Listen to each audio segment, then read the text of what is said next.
Rule number two, and I suppose it's the same as rule number one, but I'm just making this up as I go along, and that is to be realistic about your situation.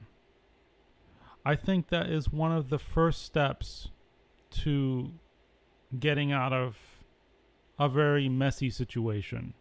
Is you have to be realistic about where you are, what's going on around you, and where you are in life. And that can be very difficult because we're constantly told to be optimistic, think positive, love yourself, think really good about things, and just smile and pretend there's nothing wrong. And we get bombarded by this message so much that it's difficult for us to accept the reality that we're in and to identify ourselves as being poor or low income or, barely getting by. It's especially difficult because we encounter people that look down on you, or, we're worried about what people think. And so it's very difficult for us to be realistic about our situation, to say, look, I'm on a budget, I'm frugal, I have to save, I have to do this, I have to do that.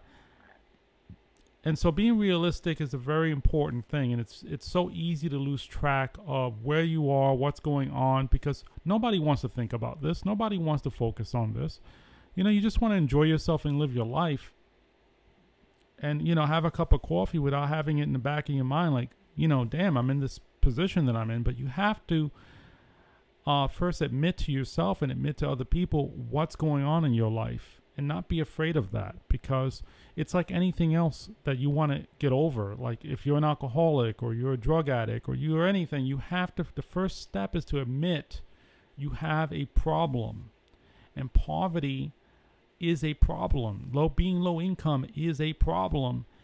And that problem is connected to your habits, to your behaviors, to your views on life, to the environment that you're in, to the city that you live in, to the people that surround you. And that's the first step, okay? Being realistic about your future, okay? Stop dreaming. Continue dreaming. At least have a vision and a goal for your future and what you want to be in life. That's great. But stop living in a things would just get better on its own state of mind, okay? Or I want to accomplish this and that, but you're not looking at the hard work that it takes to get there. So if you want to be an actor, or you want to be a singer, a musician, you want to be an artist, or anything in life, you have to be realistic about where you are and the hurdles that you have to overcome to get to where you want to be. But the first step is to know where you are right now and what your problems are right now, and to just be very realistic about that. And that, for me, was very difficult for me to do.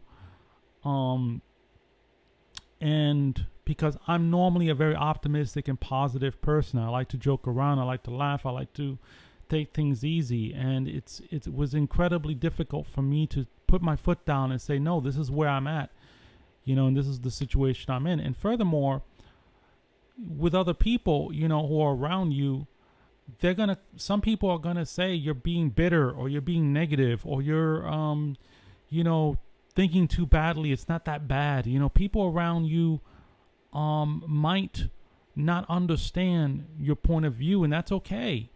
You don't want to have any animosity against them, but you don't want to listen to them either. Stick to what works for you. If being serious and being focused and being negative is what gets you to be proactive in changing your life, because sometimes you have to get angry, you have to get frustrated, you have to be fed up, and you have to let that drive you to create change.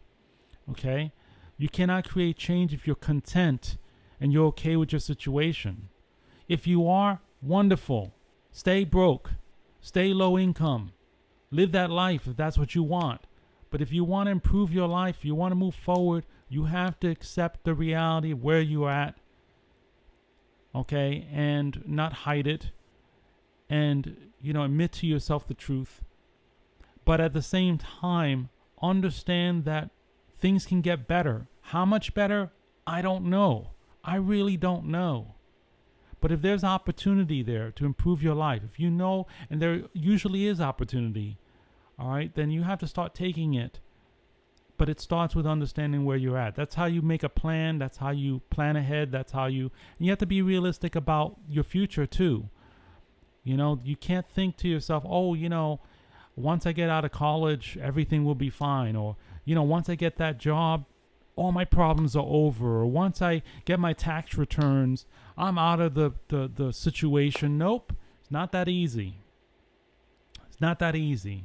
You have to constantly, and again, that has to do with the first rule, which is basically not listening to the media, not listening to people who are not familiar with your situation. Who cares about statistics and what someone says about the economy's doing great, whatever. If you go on Indeed, or you go on the internet, or you talk to friends and people are unemployed and people are struggling financially, that's your reality. That's what you're dealing with. Doesn't matter what anyone's opinion is. Reality is reality, and that's what you are experiencing. That's the shoes that you're in. And you have to realize those shoes that you're in. Stop thinking, projecting externally, internally. That means that you're looking outward and seeing all the people with the nice cars and nice jobs and doing well, and you think, well, I must be doing well too because they happen to be my next door neighbor. Nope. You got to look at yourself and where you are in your particular situation. Doesn't matter if nobody understands.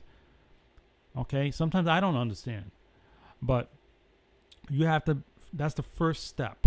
Okay, is to look at your flaws, your weaknesses, to understand how small you are, to understand how insignificant you are, and that's not to say that's a permanent thing, but it's just to say, look, I'm in a small spot in my life, but to also understand that there's greatness, that there's opportunity out there for you to expand and to grow and to be better, because it's happened before.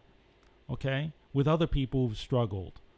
All right, so you have to first understand that you're not 100% free. Freedom is something that comes with having income, having money. Without money, you can't afford a lawyer, you can't afford a doctor, you can't afford anything to have that freedom that you want, that protection, that security, that stability.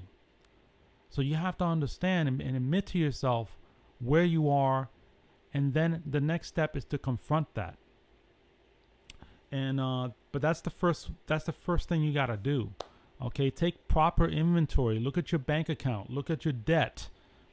Okay, get a credit report. Find out where you are in life.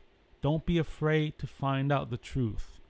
The truth, as someone once said, the truth shall set you free.